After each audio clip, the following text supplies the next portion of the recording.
Em ơi, có về không? Ồ, nhìn ngon quá. Vẫn còn đang chảy nước ra này. Ấy, ui dồi ôi. Ấy. Thịt quay là món ăn quen thuộc của người Việt nói chung và người Hà Nội nói riêng. Món ăn này về cơ bản chỉ là món thịt được tẩm ướp gia vị rồi chế biến bằng cách quay trên lửa hoặc trong lò. Từ thịt chim, thịt gà, thịt vịt đều có thể chế biến thịt quay, nhưng có lẽ thông dụng nhất vẫn là thịt heo. Nhắc đến thịt quay ở Hà Nội thì có nhiều quán ngon.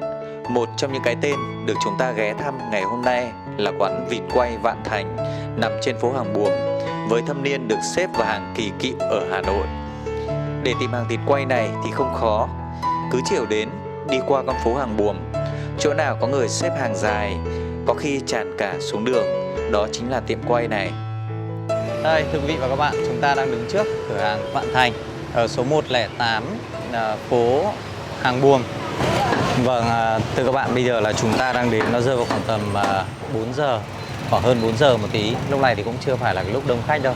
Nhưng vào đây chúng ta có thể thấy rằng là 1, 2, 3 khách. 3 khách đang ở trong này rồi. Đây, ở đây chúng ta thấy này, khách bắt đầu vào thêm rồi. Đấy, rất là đông. Bác này là chủ quán đấy, người gây dựng ra cái quán này 45 đến 50 năm nay rồi đây. Đấy. Ui, bắt đầu giờ này là bắt đầu đông lên đấy U nhỉ? Tầm này bắt đầu đông. Đấy, lúc này là hơn 4 giờ rồi và tầm này bắt đầu tí nữa là khách sẽ đến đây rất là nhiều. Thì hôm trước là đi cây đã qua đây và đã xem rồi. Cái tầm này rất đông. Đấy, chúng ta có thể thấy này, khách lại đến này. Đấy. Còn ăn như thế nào thì nữa thì chúng ta sẽ thử. Còn bây giờ chúng ta đứng đây để xem cái không gian của quán cũng như cái hoạt động của quán nó ra làm sao. Đấy. Đây, bên này thì nước dùng đây này. Cô ơi, đây là nước chấm mà cô? Đây là nước chấm. Vâng, thế mỗi một gói này thì cho bao nhiêu người hay là cho bao nhiêu lạng như nào cô? Đây là không cho lạng, múc nửa muôi một túi. Nửa muôi một túi ạ? Vâng, ví dụ như mà cái lượng như thế nào thì mình sẽ cho 2 túi hoặc là 3 túi? 3 lạng thịt một túi. Cứ 3 lạng thịt thì một túi này ạ? À vâng. Vâng, thế kiệu nhà mình đâu hả cô? Đây kiệu đây. À, kiệu đây ạ, kiệu mình cũng đóng túi luôn như này sẵn rồi ạ. Sẵn này là 10.000 một túi. Vâng, 10.000 một túi này. À, có nghĩa người ta mua kia mua thêm kiệu này thì là 10.000 một túi. Vâng. Đây là một túi, à đây là 2 túi đúng không ạ? 2 túi. Vâng. Đây một túi như thế này. Dạ vâng, đây 10.000 một túi này. Thế cái túi này, cái này thì là miễn phí đúng không cô? Cái đấy là miễn phí, người ta mua hàng để cho thêm vào đấy. Đây là tất cả những sản phẩm ở trong này của cửa hàng đây. Ở đây là lưỡi này là lưỡi rán đúng không em? Quay hả? À, lưỡi quay, thịt quay này. Trên này là thịt lợn sữa. Còn lợn sữa nhìn.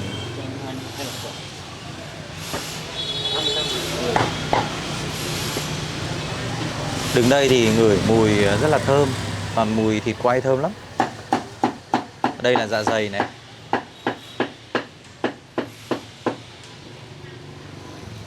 Ngan quay. Một con ngan nhìn rất là to. Đây là chim này.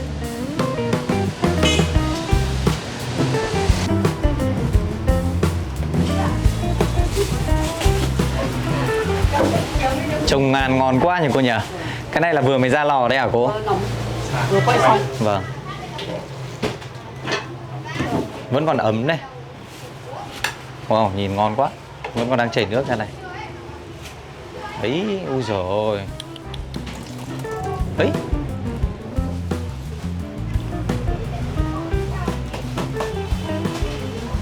Không biết một ngày cô bán bao nhiêu con mà cô cứ treo ta liên tục như thế này. Nhìn trông rất là hấp dẫn. Ngan này thì nó tương đối là béo đấy. Quay vàng ươm luôn. Cô ơi, là thời gian mình bán trong ngày là như nào cô? Sáng từ 9 giờ sáng. Từ 9 giờ sáng ạ? Cho đến tối thì là mấy giờ ạ? Tối 7 giờ hết hàng. 7 giờ là cô hết hàng thì cô mới đóng hay là cứ 7 giờ là đóng ạ? Cứ 7 giờ đóng. À đây ạ. Vâng. Còn ít còn nhiều đóng. Dạ vâng. 30 nữa, 101 ạ. Cho anh 7 lần rưỡi. Cái này có riêng. 8 lạng được không anh? 7 lạng rưỡi. Chờ một tí. Đây 7 lạng rưỡi. 321. Và trong 101 rồi. 10 lạng. Bao nhiêu chị nhỉ? 7 lạng. 321. 225.000. 7 lạng rưỡi mà. 3 lạng 80.000.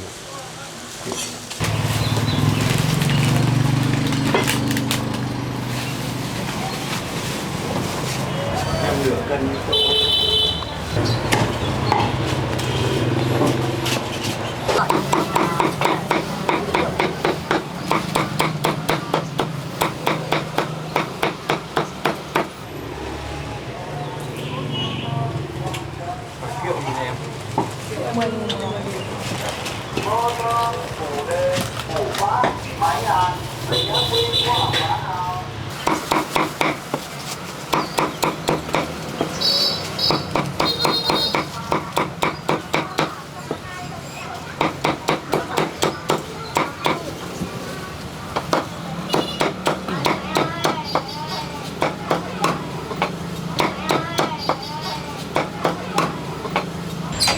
Chả cốm. Tính như là chả cốm bao nhiêu cân đấy cô? Dạ, dạ dày về phải. Cô cứ cho cháu 2 lạng rồi để tiếp tục đây 2 lạng đấy. Vâng. 380 đúng không?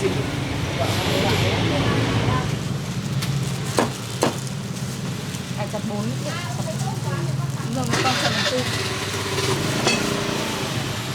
Con chặt 2 lọ rồi. Chiên chặt này. Chặt là 4. Hai chảo 3 lạng 10.000 triệu.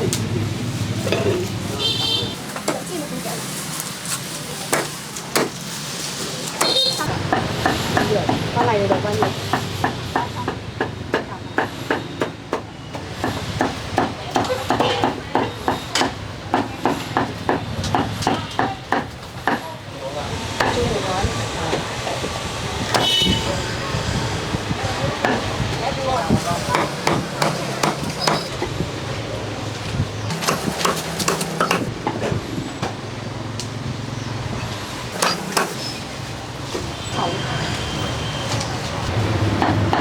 Em ơi, em là ship hàng à? Dạ. À thế à? Nhưng mà mua hàng là như nào đấy? Mua hàng qua bên em là như nào đấy? Em bên Now. Bên nào? Vâng. Một ngày có nhiều đơn từ đây đi không em? Có, cũng nhiều đấy. Nhà bán đồ ngon chạy. Ngon từ gọi hết. Nhiều quá. Nhẹ nó không không không. Đấy con lấy phần này chị. Bao nhiêu? Nửa cân, 125. Đúng thật cô chặt quen tay là nhìn chuyên nghiệp nhỉ? Miếng nào ra miếng đấy. Sao cho chặt ở nhà nó khó đấy cô nhỉ? Chặt cứ phải chặt đi chặt lại 2 phát liền. Dao hơi không sắc thì làm sao chặt được. Thế là phải dao phải sắc đúng không? Bí quyết đây là dao phải sắc. Ôi nhìn ngọt quá. Thế là cô chặt như này được bao nhiêu năm rồi cô? 10 năm rồi. 10 năm rồi cơ. Nghề thâm niên 10 năm. Bác đây chắc là chuyên gói đấy ạ. Chuyên mỗi người một khâu. Đấy, dây chuyền luôn. U ngoài kia thì chuyên bán hàng.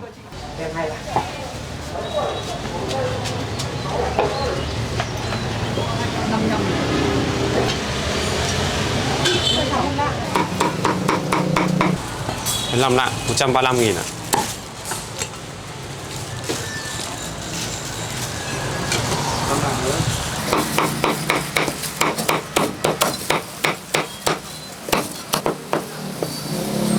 Thế là 1 cân ạ. 270.000. Vâng. Đây hiện tại là chúng ta đang đứng ở trong cửa hàng rất là đông khách và chúng ta có thể thấy rằng như là cái bạn trai kia là bạn ấy chuyên bán hàng và bạn ấy chặt chia miếng thịt ra ở cái giai đoạn đầu để làm sao cân phù hợp với khách hàng. Còn cô thứ hai thì cô là chuyên để chặt và cô thứ ba thì là cô ấy đóng gói. Ở đây thì mỗi người một công đoạn. Rất là đông, từ lấy đến giờ đi cây đứng ở đây rất đông. Lúc này là rơi vào khoảng tầm 4 giờ 15 rồi. Cô ấy thì nói rằng là ở đây đông nhất và rơi vào khoảng tầm 4 rưỡi cho đến 5 giờ. Em ơi, có về không?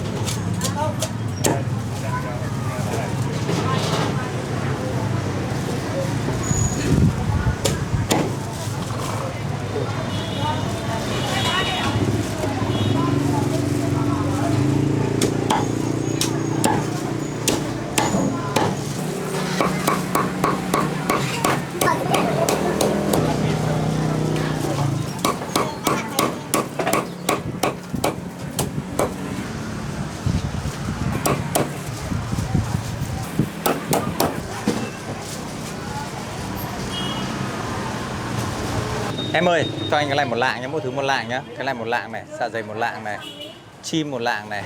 Chim thì bán một con đấy nhá. À, chim bán con à? Thì bán cho anh một con chim. Ngan cho anh một lạng. Đây, đi cây mua mỗi thứ một loại, một lạng đây. Về để chúng ta cùng ăn thử nhá. Ok, có cái cho con đi.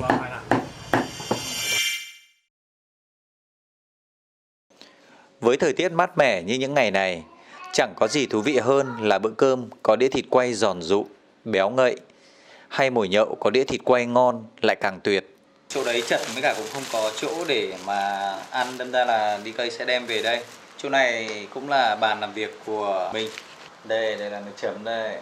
Đây cái túi kiệu này cô bán 10.000 này. 10.000 chúng ta xem là có bao nhiêu miếng nhé. 1, 2, 3, 4, 5, 6, 7, 8, 9, 10, 11 củ kiệu nhỏ nhỏ này. 10.000 đồng. Tương đương là mỗi một cái tép kiệu này nó rơi vào là 1.000 đồng. Cũng tương đối là chát đúng không ạ? Nói chung lần đầu tiên đi cây thấy rằng là người ta bán kiệu riêng như thế này, chứ còn các cái chỗ khác mà khi mà ăn ấy thì người ta kiệu này gần như là người ta cho thêm. Đây là toàn bộ cái bữa ăn của chúng ta ngày hôm nay. Chỗ này là đi cây mua là 95.000 đồng. 95.000 đồng cho mỗi loại một lạng nhé. Đi cây mua một lạng dạ dày này, một lạng ngan, thịt quay, có nghĩa là 3 loại. Chim nữa. Chim đâu nhỉ? Mình bảo mình mua một con chim mà. À, chim bán con à?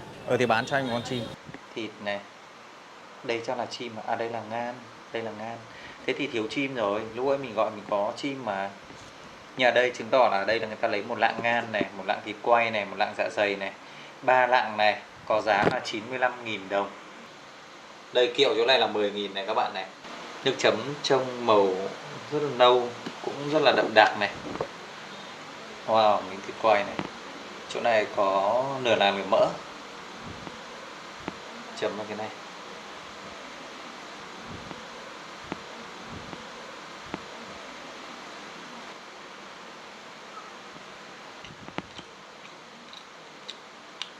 Mềm, thịt mềm rất là thơm luôn.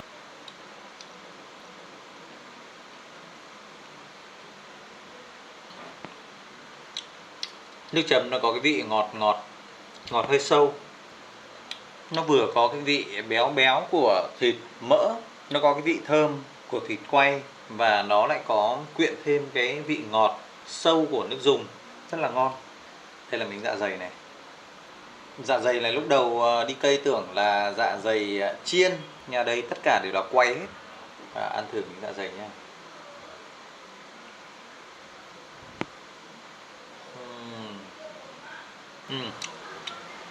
Dạ dày rất là giòn. Nó giòn nhưng mà nó lại không bị cứng. Ngon quá. Cái này nhậu thì tuyệt vời luôn. Ăn thêm một miếng kiệu. Kiệu ở đây thì nó không chua, nó lại có vị ngọt. Nó có cái vị ngọt sâu giống như là cái nước dùng này này, mà ăn không có cái vị chua một chút nào luôn. Đi cây không thích cái hương vị kiệu, nên là nếu mà nó có chua một chút thì nó sẽ làm giảm đi cái độ ngấy của những cái miếng thịt này. Nào, ăn thử miếng này nhá. Thịt rất là dày, không biết là có bị nạc quá không. Ăn nó có cái độ dẻo thịt không.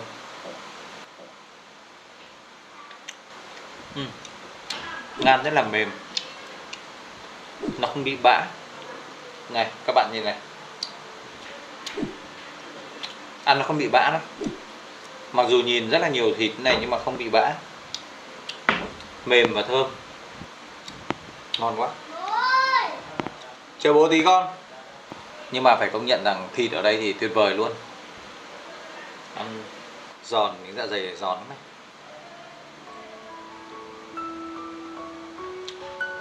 Giòn dã man, giòn mà không bị cứng chứ. Đi cây nhận xét một chút về cái món ăn ở đây. Về các bạn thì thịt quay ở đây tuyệt vời. Ăn thịt món dạ dày giòn này, thịt ngan thì không bị bã này. Còn cái miếng thịt quay này, thịt lợn quay này thì ăn ngậy và rất là mềm ngon. Có một cái mà đi cây không thích thôi, đấy chính là cái kiệu này. Kiệu 10.000 một gói này mà 10 tép kiệu mà ăn thực sự là không có cái vị chua mà nó có cái vị ngọt. Quý vị và các bạn đừng quên ấn like, đăng ký và chia sẻ để nhiều người biết hơn. Còn bây giờ xin chào và hẹn gặp lại.